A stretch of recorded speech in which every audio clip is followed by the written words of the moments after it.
In the desert north of Zayed, where mid-mornings already shimmer like tempered glass, travelers speak of oases that are less lush sanctuaries than trials of conscience. They warn that beneath every palm frond, at the water's mirrored edge, lie coils of metal that brighten at dawn and darken at dusk. The copper serpents. Should a human step inside the rings they've made, deception supposedly withers on the tongue. Most caravanners treat it as a fireside fable, a convenient threat to keep apprentices from inventing excuses. Amira bint Haytham, however, never dismissed the tale. Her father, a royal cartographer who vanished 5 years earlier, had scrawled the same legend in the margin of his final map.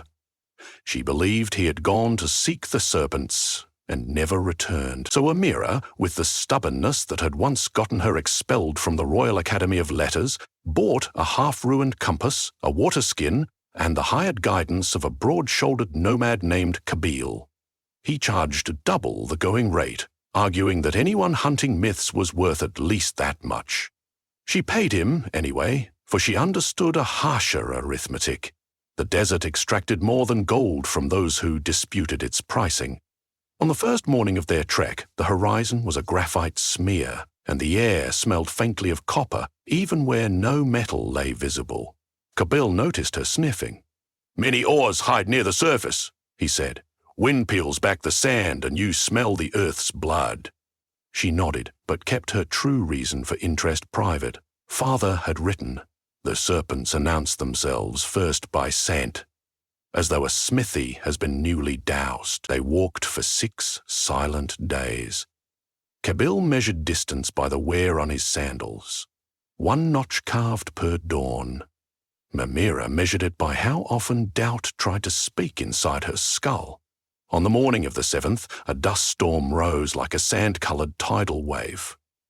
Kabil wrapped their camels' heads in linen and murmured to the animals, yet Amira heard panic in his voice.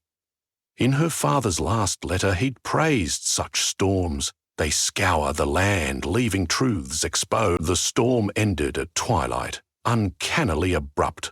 When the sky cleared, a crescent moon glimmered on a low basin below them. Palm trunks tilted outward as if in choreographed bowing. "Water," Kabil said, relief cracking his stern composure. But Amira caught a metallic twinkle beside the pool. Her heart plucked a new rhythm. They unpacked near the fringe of the basin. The sand here bore arcs, shallow but precise, as though a compass had been pressed repeatedly into the ground. Kabil knelt, touched the largest arc, and jerked his hand away. "Hot," he said, shaking his fingers. Amira crouched and looked closer. The arc was not exposed stone. It was metal, a thick cable the color of old coins, faintly glowing. "Your father's story," Kabil whispered.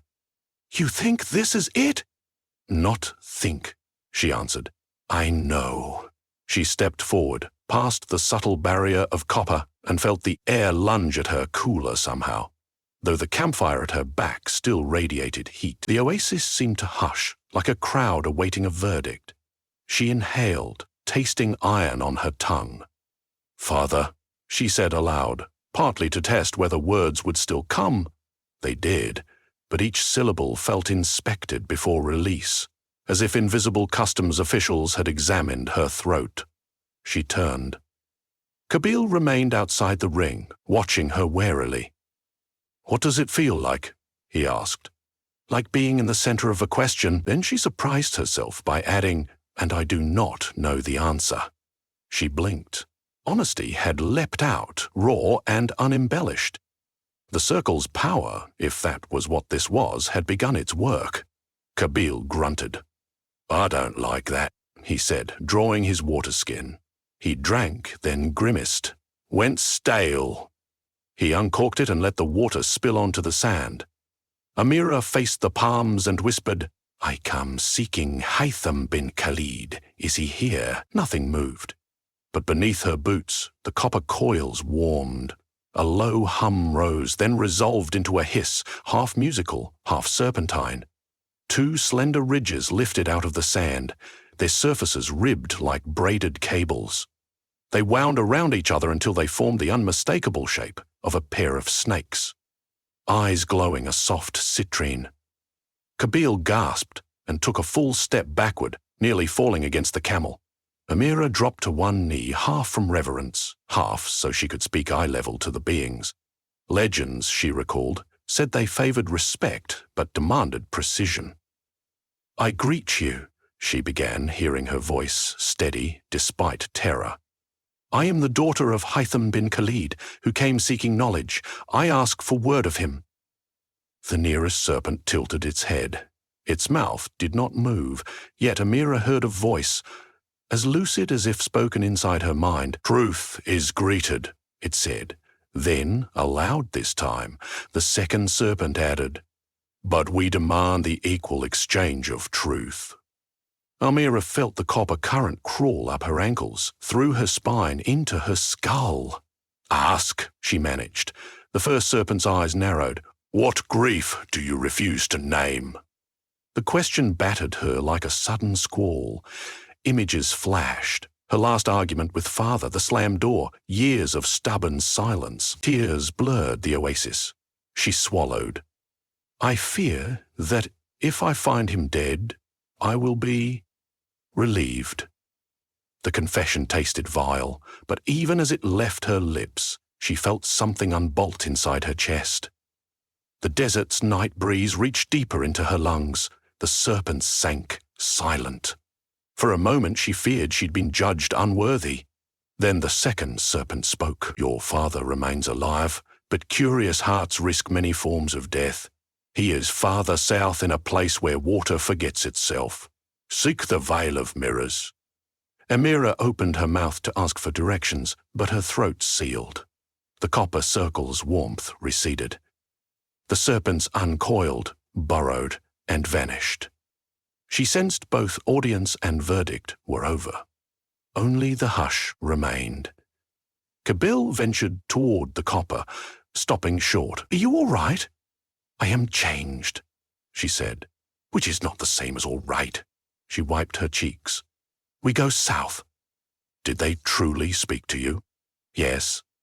And truthful speech is contagious. Enter if you doubt me." Kabyle shook his head vigorously. "I require the freedom to lie to myself occasionally." He glanced at the sky. "South, then." They left at dawn. For 2 days the desert punished them with excessive stillness. No clouds, no wind, as though the world had pressed a pause button. During that quiet, Amira noticed how her mind reached instinctively for embellishments, little harmless inventions she might tell Kabyle about her schooling or about the pleasure of lettered life in the capital. Each time she tried, words snagged. It dawned on her that some residue of the circle clung to her. She could lie, technically, but the act scraped like sand in her joints. She found herself choosing silence instead. On the third morning, dunes gave way to a salt pan, crusted white and jagged. In its center, a depression shimmered. Approaching, they saw water, too perfectly reflective, like metal polished for a monarch's table. "Vale of Mirrors?" Kabyle guessed. The nearer they walked, the more the sun fractured across the surface. Amira understood then that water did exist here, but it imitated glass so flawlessly that it offered no shade, no invitation. She knelt at the edge and dipped a fingertip. The liquid was as cold as winter. When she lifted her hand, no drop clung. The moisture rolled off, leaving her skin dry as though the fluid refused communion. A voice behind her said, "If you wanted to behave like water, you must first behave like yourself." She twisted. A man stood wearing the ragged remnants of a cartographer's cloak. His beard had silvered, his shoulders stooped, yet the gay sharp amber fleck was unmistakable. "Father," she breathed. He hesitated only a second. Then he smiled, lines carving deeper, mapping roots across his cheeks. "Amira." They embraced with the awkward grace of two people who have rehearsed such a meeting only in dreams. But when they separated, unease carved between them. She saw it in his tightened jaw. He saw it in her tear-smudged eyes. "How did you find me?" he asked. "Copper serpents," she said. "They told me you were alive," she added, because honesty had become habit. I feared I almost didn't want to find you." He sighed as though the wind had left his lungs long ago. "Then we share a fear." He gestured to the mirror lake. "This place forces one to hold his reflection too long. I worried mine would show only disappointment." They sat on a chunk of salt-encrusted stone. Kabil remained tactfully distant, minding the camels. Father and daughter spoke in careful sentences, skirting the years, until at last Amira leaned forward. "Why did you leave?" He did not reply immediately. Instead, he produced a small copper disc, no broader than a coin, inscribed with a perfect circle. "When I was mapping the southern trade routes," he began, "I encountered a ring like the one you described. I entered and felt compelled to state aloud a truth I'd never dared, that I no longer believed in the accuracy of my own maps. Our instruments, our political biases, the very limitations of human sight, they made every chart a lovely lie. Once I confessed, the Serpents told me of further circles, deeper in the desert, that could teach me to chart without falsehood. I left to follow them." Amira turned the disc in her palm. Tiny spokes radiated from its center, like a sun etched by a careful child. "Did they teach you?" "They taught me that some landscapes reject being captured," he answered. "I could approximate, elaborate, but never encompass. In chasing the perfect map, I became lost, geographically and otherwise." She slid the disc back to him. "And the Veil of Mirrors?" He nodded toward the undrinkable pool. "This is the final lesson. It shows you exactly what you bring, and only that. If you arrive parched, you see water, yet cannot taste it. If you arrive proud, you seek glory, but cannot hold it. I have been sitting here, hoping to glimpse humility so I might finally drink." Amira gazed at the mirrored surface. Her reflection hovered, more vivid than reality, bright eyes set in a gaunt face. She realized she carried not just grief, but also the arrogance of someone who believed her father owed her closure. "May I try?" she asked. "Only if you will see truly," he said. She rose, stepped to the lip, and peered down. Her reflection looked back with a tremor in the chin. "I blame you for leaving," he said to it, "but I also envy you. I remain in the capital, drawing other people's roots, measuring success by the approval of scholars I do not respect." Her mirrored self nodded. Something in the surface rippled. She assumed it was wind, but then she understood the ripple came from beneath. The water had responded. The pool's opacity loosened. She could see a deeper layer, like a second mirror angled away. In it, she glimpsed a memory. Herself at 10, tracing one of her father's maps while he praised her clever hand. She saw pride, shared and simple, unburdened by prestige. Tears dropped from her eyes, striking the water, this time staying wet. Beads floating like beads of mercury before dissolving. She cupped her hands, dipped them. The fluid remained frigid, but it clung now, rising obediently into her palms. She sipped. It tasted of glaciers and chamomile. She exhaled a laugh. "It's just water," she said. "Only when you are just yourself," Father replied gently, and took his own sip. They drank until their throats forgot dust.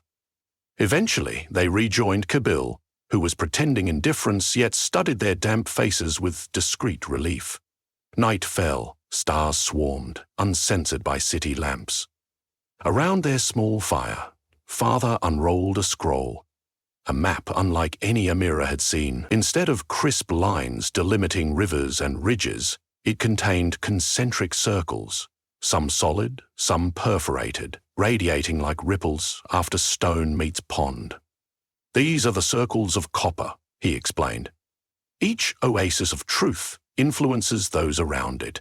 Together they make an unseen geometry binding the desert. I have walked 3 layers so far. The veil is the 4th. Amira traced a finger across the parchment. Some circles overlapped, creating shaded intersections. "And the center?" He smiled. "That is the serpent heart." They say whoever reaches it wakes the desert itself." The fire crackled.